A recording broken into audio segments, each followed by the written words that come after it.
남북 비행금지 구역이 애초 국방부가 한 설명과 달랐다는 것, 어제 채널A가 단독 보도해드린 바 있습니다. 보도가 나간 뒤 국방부는 추가 협상 계획을 밝혔습니다. 그러니까 빠져있던 한강하구 그리고 서해상 NLL 상공에도 비행금지 구역을 만들겠다는 겁니다. 최선 기자입니다. 군사합의 해설 자료에 합의되지 않은 비행금지 구역을 그려넣었던 것에 대해 국방부는 의도가 없었다고 해명했습니다. 지도의 부분은 이제 정확하게 그려지지 않은 부분이 일부는 있는데 이해를 돕기 위해서 지도를 그렇게 만들었던 것뿐이고 다른 이유가 있는 것은 아닙니다. 그러면서 비행금지 구역 설정이 안 된 파주 서쪽 한강 하구부터 서해 NLL 상공까지 비행금지 구역 설정을 위한 북한과의 추가 협의에 들어가겠다고 밝혔습니다. 현재 동해에서 파주까지 그어진 비행금지 구역을 서쪽 장상곶 끝까지 확대하겠다는 겁니다. 남북이 합의한 군사 공동위가 꾸려지면 서해 평화수역을 논의하면서 그 경계를 기준으로 비행금지 구역을 설정할 계획입니다. 다만 기준선이 되는 NLL에 대한 북한의 인정이 전제가 되어야 합니다. 군은 추가 합의 전까지 한강 하구엔 현행 비행금지선을 적용할 계획입니다. 네, 남북이 없애기로 합의한 휴전선 남쪽과 북쪽의 최전방 감시초소 주입입니다. 우리 군은 굴착기에 이어서 이렇게 폭약을 동원해서 철거를 진행하고 있습니다. 곡괭이를 쓰는 북한의 작업 모습 처음으로 카메라에 잡혔습니다. 조아라 기자입니다. 강원도 철원 중부 전선에 위치한 감시초소 지피에 폭파 지시가 내려집니다.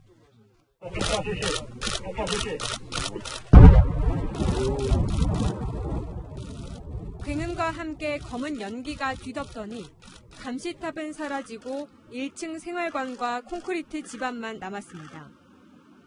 군 당국은 당초 환경 보존을 위해 굴착기로 지피를 철거해왔습니다.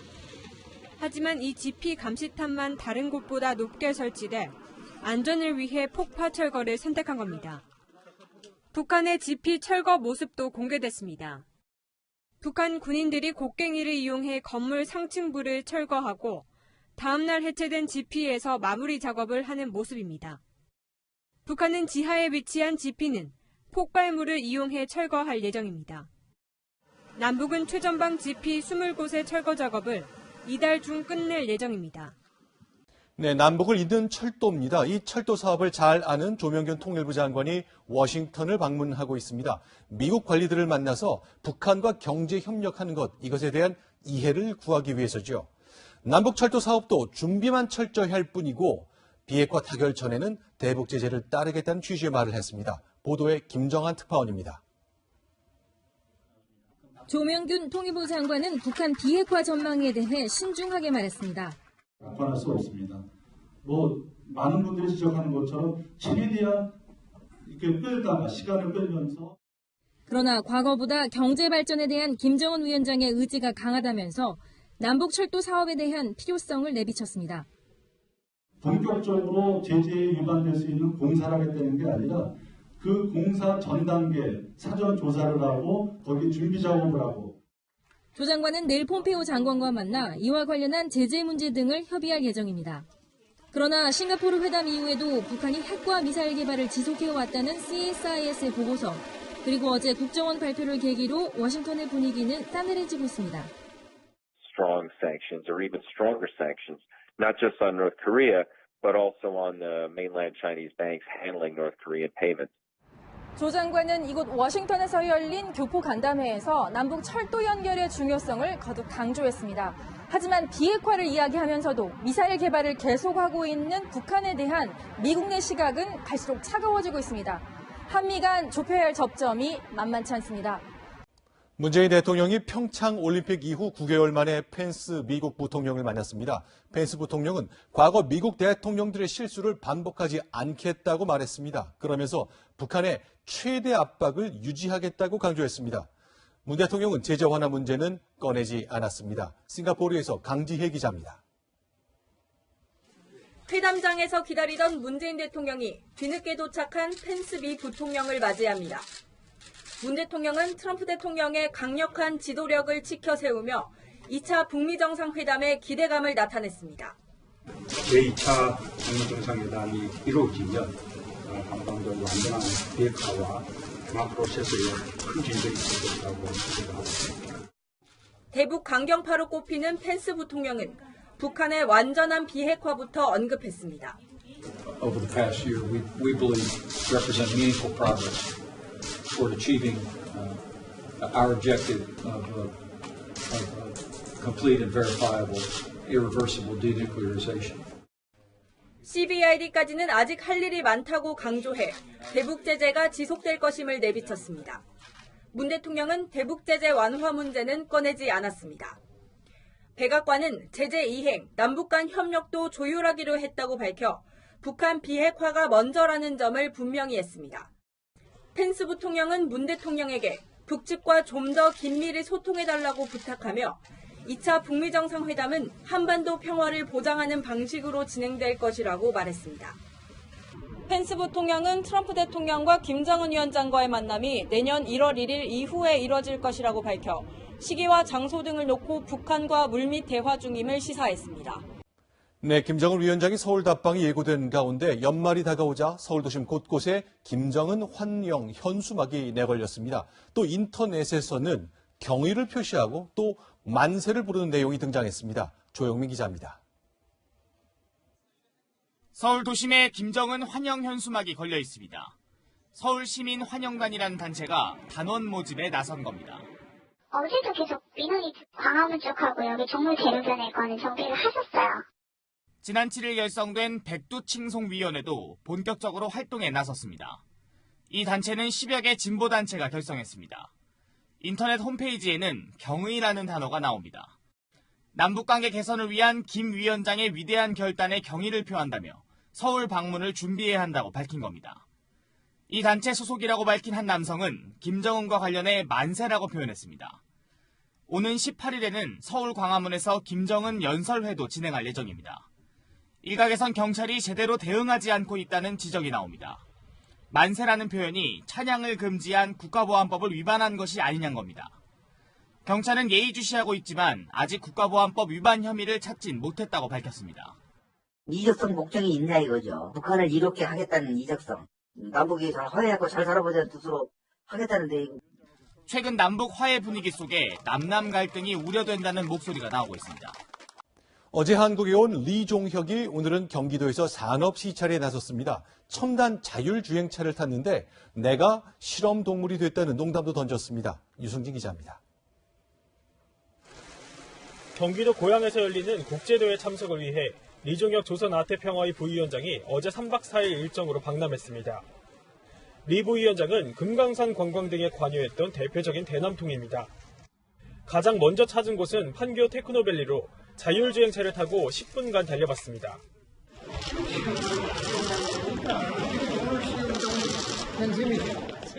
가볍게 농담도 던졌지만 인상적이었다는 시승소감을 전했습니다. 안전하게 한다는 거 보여주는 견지에서 오늘 좋은 거 봤습니다. 스타트업 캠퍼스와 경기 농업기술원도 찾아 꼼꼼히 둘러봤습니다. 모두 김정은 위원장이 관심을 기울이는 분야들입니다. 저녁엔 이해찬 더불어민주당 대표와 만찬을 하며 남북 민간 교류 등을 논의한 것으로 전해졌습니다. 통일전선부 소속 김성애 실장이 막판에 대표단에서 빠졌는데 북미 회담 때문이란 얘기가 나왔습니다. 어제 오기로 했던 김성애 실장이 갑작스럽게 일정을 변경했다는 얘기는 아마 북미 회담 고위급 회담 실무 때문에 그런 게 아닌가 하는. 리종혁 부위원장은 내일 국제회의 연설을 한 뒤 토요일 북으로 돌아갑니다. 최순실 씨의 조카 장시호 씨가 오늘 새벽 구치소에서 풀려났습니다. 1년 6개월의 형기를 모두 채운 건데요. 사건의 단초가 됐던 최순실 씨의 딸 정유라 씨는 재판에 넘겨지지도 않았습니다. 안보겸 기자입니다. 검정색 긴 점퍼 차림에 모자를 둘러쓴 장시호 씨가 서울 동부구치소를 나섭니다. 특검 수사 과정에 협조 많이 하셨는데 지금 심경 어떠신가요? 장 씨는 작은 목소리로 죄송하다는 말을 남기고 구치소를 떠났습니다. 앞선 재판에서 선고된 1년 6개월형을 모두 채웠다며 장 씨가 낸 구속 취소 요청이 받아들여지면서 풀려난 겁니다.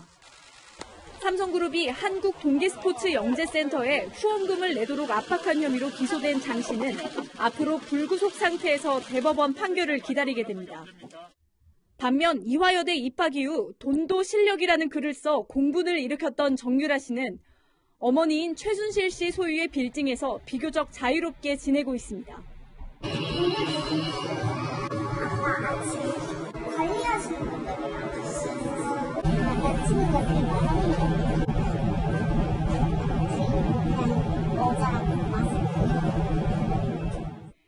정 씨는 지난해 덴마크에서 강제 송환된 이후 어머니 최순실 씨에게 불리한 진술을 쏟아내며 검찰 수사에 협조했고 검찰은 1년 6개월이 지난 지금까지 정 씨를 재판에 넘기지 않고 있습니다. 동해상에서 우리 어선과 일본 어선이 충돌했습니다. 우리 선원들은 일본 어선이 먼저 들이받았다고 주장했습니다. 우리 법원의 강제징용 판결 이후 한일 갈등이 고조된 상황이라 파장이 일고 있습니다. 이다혜 기자입니다. 오른쪽 어선의 뒷부분이 수면 아래로 가라앉아 있습니다. 왼쪽에 바짝 붙은 어선이 선원들을 구조합니다. 사고 신고가 접수된 건 오늘 아침 9시 38분쯤. 우리 어선 문창호와 일본 어선 세이토쿠마루호가 한일 중간 수역인 독도 북동쪽 339km 해상에서 충돌했습니다. 우리 어선은 48톤으로 13명이 승선해 있었고 일본 어선은 164톤으로 8명이 타 있었습니다. 이 사고로 문창호의 기관실이 침수됐지만 인근에서 조업하던 민간 어선 2척의 협조로 40분 만에 전원 구조됐습니다. 일본 어선 역시 인명피해는 없는 것으로 전해졌습니다. 구조된 우리 선원들은 일본 어선이 다가와 충돌했다고 진술한 것으로 알려졌습니다. 해경은 정확한 사고 경위를 조사 중이라고 밝혔습니다. 일본 어선이 먼저 충돌했다 이런 얘기가 조사 중입니다. 해경 입장 아닙니다. 해경은 국제법에 따라 각각 자국의 어선을 조사한 뒤 결과를 교환할 계획으로 정확한 사고 원인을 밝히기까지 다소 시간이 걸릴 것으로 예상됩니다. 서울 강서구 PC방 살인 사건의 피의자 김성수가 심신미약 상태가 아니라는 판정이 나왔습니다. 3주간에 걸친 정신감정 결과입니다. 최주현 기자입니다. 작은 시비를 참지 못해 집에서 흉기까지 챙겨간 김성수는 PC방 아르바이트생을 무참히 살해했습니다. 제가 질환한다고 하지만 사건 직후 경찰에 우울증 진단서를 제출한 것으로 알려지면서 심신미약을 이유로 감형해선 안 된다는 국민청원이 이어졌습니다. 그렇게 시작된 피의자 김성수에 대한 정신감정 결과 법무부는 심신미약 상태가 아니라고 판정했습니다. 지난 3주간 국립법무병원에서 주치의 면담, 행동관찰, 인성검사 등을 거쳐 내놓은 결론입니다. 법무부 관계자는 김성수에게서 우울증, 강박증 등이 일부 확인됐지만 모두 일반인 수준이라고 설명했습니다. 이런 가운데 유족들은 CCTV 분석 결과 사건 당시 피해자의 팔을 붙잡은 김성수의 동생도 살인죄의 공범이라는 의혹을 다시 제기했습니다. 경찰은 국립과학수사연구원 등의 CCTV 분석을 의뢰하고 범행 당시 상황을 정밀 조사할 예정입니다. 사이가 좋았던 민주당과 민노총이 기싸움을 벌이고 있습니다. 민주당은 폭력을 멈추라고 압박하고 있고 민노총은 어떻게 집권했는지 기억하라면서 맞섰습니다. 이동은 기자입니다. 탄력 근로제 확대와 최저임금 속도 조절 등에 반대하며 투쟁 강도를 높이고 있는 민주노총. 정의당은 정부, 여당이 이런 민주노총을 상대 못할 대상으로 깎아내린다고 비판했습니다. 정부와 여당이 연일 민주노총 때리기에 열중하고 있습니다. 임종석 대통령 비서실장과 홍영표 민주당 원내대표의 최근 발언을 겨냥한 겁니다. 민주노총이나 전교조 등이 더 이상 사회적 약자는 아니라고 생각합니다. 폭력적인 방식으로만 문제를 풀려고 한다면 풀리겠습니까? 국회에 출석한 김부겸 행정안전부 장관도 어떤 집단이라도 법위에 군림할 수 없다고 경고했습니다. 여권 인사들의 잇따른 비판 발언은 반드시 필요한 정책 이행을 위해선 민주노총과의 싸움도 마다하지 않겠다는 의지의 표현으로 풀이됩니다. 하지만 현 정부의 지지 세력인 만큼 완전히 등을 돌릴 수는 없어 비판의 수위 조절은 하고 있다는 분석입니다. 민주당 핵심 관계자는 우리가 민주노총 정권은 아니지 않냐면서도 민주노총은 함께 가야 하는 우리 사회의 주체라고 말했습니다. 민주노총도 강경합니다. 집권여당 더불어민주당이 어떻게 집권여당이 됐는지를 다시 한번 자각하시고 사회적 책임을 투표하시길 바랍니다. 22일 예정된 총파업을 앞두고 여권과 민주노총의 기싸움은 당분간 계속될 전망입니다. 양진호 한국미래기술회장이 수억 원을 호가하는 슈퍼카드를 처분한 것으로 확인됐습니다. 몰수를 우려해 미리 현금화한 것 아니냐는 의혹이 제기되고 있습니다. 먼저 신선미 기자입니다. 서울의 한 수입 중고차 전문 매매단지입니다. 새 차 가격이 7억 원을 넘는 롤스로이스 팬텀 차량이 전시돼 있습니다. 이 차량의 원래 소유주는 양진호 회장. 중고차로 처분한다며 내놓자 어제 다른 지역의 중고차 딜러가 판매하기 위해 사갔습니다. 이 밖에도 람보르기니와 제규어 등 양 회장의 다른 슈퍼카들도 매물로 나왔고 이 중 람보르기니 차량은 딜러가 아닌 개인이 사간 것으로 확인됐습니다. 억 단위가 넘어가는 차량들 같은 경우에는 어떤 차량이 들어온다라고 얘기를 하면은 바로 이제 알 수가 있는 거죠. 재판도 시작하기 전에 양 회장이 고가의 차량들을 잇따라 처분한 것에 대해 범죄 수익금으로 몰수될 것을 우려해 상대적으로 숨기기 쉬운 현금으로 바꾸려는 것 아니냐는 의혹이 제기됩니다. 양 회장이 차량 외에도 부동산 등 다른 현물 자산을 처분할 수 있다는 가능성이 제기되면서 경찰은 범죄 수익을 미리 확보하는 기소 전 몰수 보전 신청도 고려하고 있습니다. 경찰은 내일 양 회장을 검찰에 송치하고 수사 결과를 발표할 예정입니다. 양진호 회장의 로봇 개발 투자비에도 의혹이 제기되고 있습니다. 그동안 개인 재산을 썼다고 주장했는데 설립 신고도 안 된 웹하드 업체에서 자금이 나온 것으로 확인됐습니다. 계속해서 정현우 기자입니다.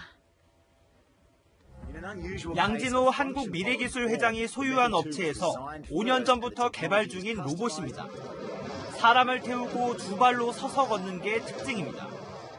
아마존이 주최한 기술 포럼에서 CEO 제프 베조스가 직접 탄 사진이 화제가 되기도 했습니다. 양 회장은 2년 전 혼자 힘으로 200억 원의 개발비를 댔다고 밝혔습니다. 하지만 사실과 달랐습니다. 연구에 참여한 대학 교수들이 받은 산학협력 수익 명세서입니다. 로봇은 한국미래기술이 개발하고 있지만 개발비는 로봇과는 무관한 웹하드 업체의 군포 지점에서 나왔습니다. 계약한 대학에서도 황당해합니다. 사업자 등록증에 법인명 군포 지점으로까지가 되어 있거든요. 실제 개발하고 있는 업체가 다르고. 그럼 저희들하고 계약한 곳은 어디인 거예요? 정부 출연 연구기관의 공문서와 병무청 병역지정업체의 목록에도 군포 지점이 등장합니다. 통상적으로 지점을 낼 때에는 사업자 등록과 함께 등기소에 설립신고를 하지만 이 지점은 설립신고도 안 됐습니다. 전문가들은 법인세를 탈세했을 가능성에 주목합니다. 비용을 증가시키면 그만큼 이제 세금이 줄어들게 되기 때문에 회사가 뭔가 그 탈세를 목적으로 이런 회계 처리를 했을 개연성은 충분하다고 보여집니다. 시민단체들의 제보까지 잇따르면서 양 회장의 탈세 혐의에 대한 국세청의 세무조사 역시 속도가 붙을 전망입니다. 눈덩이처럼 불어난 양진호 회장의 비리 의혹은 직장 내 폭행 갑질 폭로로 시작됐죠. 한 조사 결과 직장인의 65%가 직장 내 갑질을 경험하고 있다고 하는데요. 가해자를 법적으로 처벌하기는 쉽지 않습니다. 박건영 기자입니다. 25살 김모 씨는 지난해 당한 폭행을 생각하면 지금도 몸서리가 쳐집니다. 손바닥으로 가격을 했어요. 프로페셔널한 마인드가 부족하다고 그러면서 골프채로 엉덩이를 때린 거죠. 50대 직장인도 최근 사표를 내야 했습니다. 한 달 반 동안에 직원을 구하지 않았어요. 그 산업을 하면서 얼마나 바빴겠어요. 이처럼 직장 내 괴롭힘은 일터에 만연해 있습니다. 괴롭힘을 당한 적이 있다. 이런 직장인은 10명 중 7명입니다. 가해자는 대부분 직장 상사였습니다. 이 갑질의 종류로는 협박과 폭언 등 정신적인 공격이 가장 많았습니다. 너는 뭐 부모한테 어떻게 교육하냐. 서류로 이제 머리를 친다든지. 또 과도하게 업무를 지시받거나 집단 따돌림을 당하는 피해들도 적지 않습니다. 일부러 보이지 않게 넣어놓는다던가 이걸 왜 못 찾았냐는 식으로 커튼 찌워놓고 이제 안에서 비행 내내 이제 그렇게 혼을 내고. 하지만 괴롭힘에 대한 처벌과 피해자를 구제하기 위한 법안은 없는 실정입니다.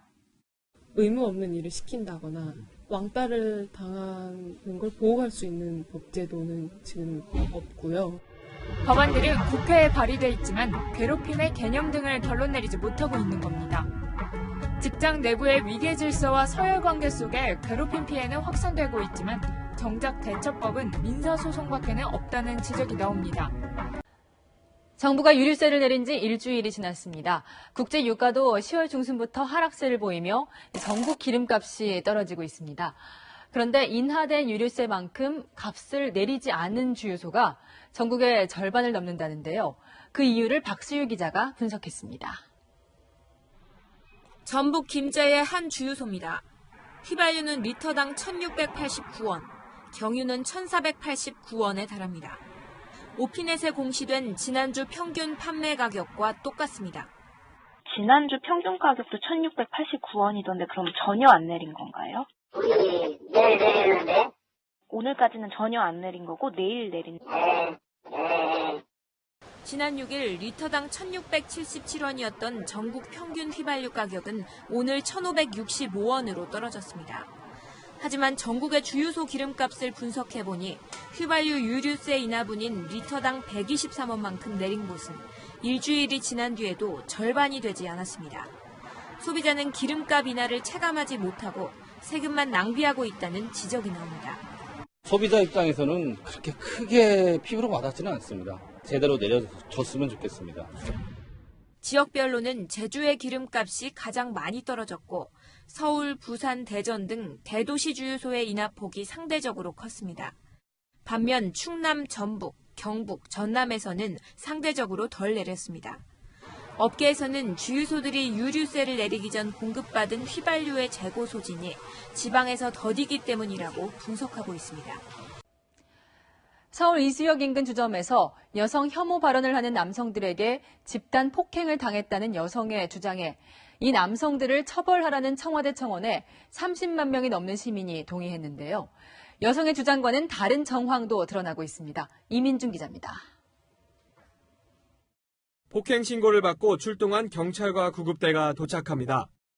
잠시 뒤 여성 한 명이 부축을 받으며 구급대에 오릅니다. 이수역 인근 식당 앞입니다. 이 좁고 가파른 계단에서 몸싸움이 났는데요. 여성 한 명이 넘어지면서 머리를 다쳤습니다.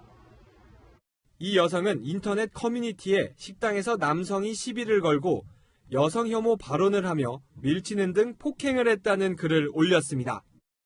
이 글이 급속도로 퍼지자 청와대 게시판에는 남성들을 처벌하라는 국민청원이 올라왔고 하루 만에 32만여 명이 동의했습니다. 경찰은 현장에 있던 20대 남성 3명과 20대 여성 2명을 쌍방폭행 혐의로 입건했습니다. 남자들도 피해를 입었다고 주장하면서 여자들도 여자는 한 명이 후손이 됐잖아요. 여자 피해 사실을 주장을 하고 그랬기 때문에. 하지만 목격자들은 먼저 소란을 피운 건 여성들이었다고 경찰에 진술했습니다. 인터넷에는 여성들의 남성 혐오 발언 모습을 촬영했다는 휴대전화 영상도 올라왔습니다. 경찰은 CCTV 확인 결과 시비 과정에서의 신체 접촉도 여성들이 먼저 했다고 밝혔습니다. 목격자 진술을 받은 경찰은 남녀 당사자들에 대한 조사를 진행할 계획입니다. 삼성바이오로직스가 고의로 분식회계를 저질렀다고 정부가 발표하자 파장이 만만치 않습니다. 소액 투자자들은 손해를 배상하라며 집단 민사소송을 준비하고 있습니다. 먼저 김남준 기자입니다. 올해 초 대출금에 여자친구 돈까지 빌려 삼성바이오로직스 주식 3억 원치를 산 김모 씨. 지난 5월 금융감독원이 회계처리 위반이라는 감리 결과를 발표한 후 1억 3천만 원의 손해를 보고 주식을 팔았습니다. 상장 폐지돼서 그때 말도 나오고 여러 가지 이제 어찌 될지 모르니까 일단 그때. 김 씨는 월급의 3분의 1을 빚을 갚는 데 쓰고 있다며 분통을 터뜨립니다. 삼성은 사기인지 뻔히 알면서 내밀었고 금감원에서도 사기인지 뻔히 알면서 눈 감아줬다. 그럼 결국 한통속밖에 더 되는 겁니다. 증선이가 고의적 분식회계라는 최종 결론을 낸 후 김 씨 같은 소액 투자자들이 집단 손해배상 소송을 준비 중입니다. 한 법무법인의 주도 아래 이미 270여 명이 모였습니다. 이들은 일단 삼성바이오로직스를 상대로 이달 말 소송을 제기할 예정이지만 경우에 따라 금감원과 정부에도 책임을 물을 생각입니다. 분식이 아니라는 법원의 판단이 나오게 되면 결국 이 투자자들의 손해는 금감원과 증권선물위원회 잘못된 판단으로 주가 급락에 이은 주식 거래 정지로 소송에 나서는 투자자가 크게 늘 것으로 보입니다. 우유 가격이 인상된 뒤 과자와 아이스크림 가격도 도미노처럼 오르고 있는데요. 원가 상승 압박에도 가격을 동결한 업체들도 있습니다. 이현수 기자입니다. 농심이 스낵류 19개의 가격을 평균 6.7% 인상했습니다. 한 봉지에 1,200원이었던 새우깡이 1,300원으로 오르는 등 친숙한 과자들이 무더기 인상에 포함됐습니다. 앞서 혜태와 롯데도 아이스크림 가격을 똑같이 200원씩 올려 구설에 올랐습니다. 농심 측은 재료비 등 물가가 오른 영향이라고 밝혔지만 부담을 고스란히 떠안은 소비자들의 시선은 곱지 않습니다. 서민들 돈 빨아먹는 거 아닌가 뭐 이런 느낌이 들고. 먹고 살게 해주려면은 서민들 생각을 해주셔야지. 농심이 라면 제품의 가격을 인상했던 게 불과 2년 전. 농심이 주력사업 부문에서도 뚜렷한 신제품을 내지 못하는 가운데 경쟁사인 오뚜기는 11년째 특정 제품 가격을 동결해 시장 점유율을 높이고 있습니다. 대표 상품의 가격을 4년간 동결한 오리온도 오히려 양을 늘리면서 소비자를 끌어모았습니다. 재료비 인상 압박을 똑같이 받는 업체들이 제품 가격은 다르게 책정하는 데 대해 소비자들이 합리적인 선택을 해야 한다는 지적입니다. 수험생 여러분 고생 많으셨습니다. 다행히 날씨로 인한 불편함은 없으셨을 텐데요. 내일은 큰 일교차와 함께 미세먼지에 대비하셔야겠습니다. 북서쪽에서 찬 공기가 유입되면서 낮부터는 부쩍 싸늘해질 텐데요. 바람까지 불면서 체감 온도는 더 내려가겠습니다. 두툼한 겉옷 챙기시기 바랍니다. 내일은 서울 등 대부분 지역에서 미세먼지 농도가 높아지는데요. 대기가 정체된 데다가 중국 등지에서 미세먼지가 유입되기 때문입니다. 하지만 금요일 밤부터는 북풍이 강해지면서 조금씩 해소될 것으로 보입니다. 내일은 고기압의 가장자리에 들면서 중부 지역은 구름이 많겠습니다. 남부와 제주도는 기압골의 영향으로 종일 흐리겠고요. 남해안과 제주 지역에는 아침에 5에서 10mm의 비가 지나겠습니다. 남부지방에도 낮 동안에는 빗방울이 떨어질 가능성이 있는데요. 내일 아침 기온 보시면 서울과 대구가 6도로 출발하면서 오늘과 비슷하겠습니다.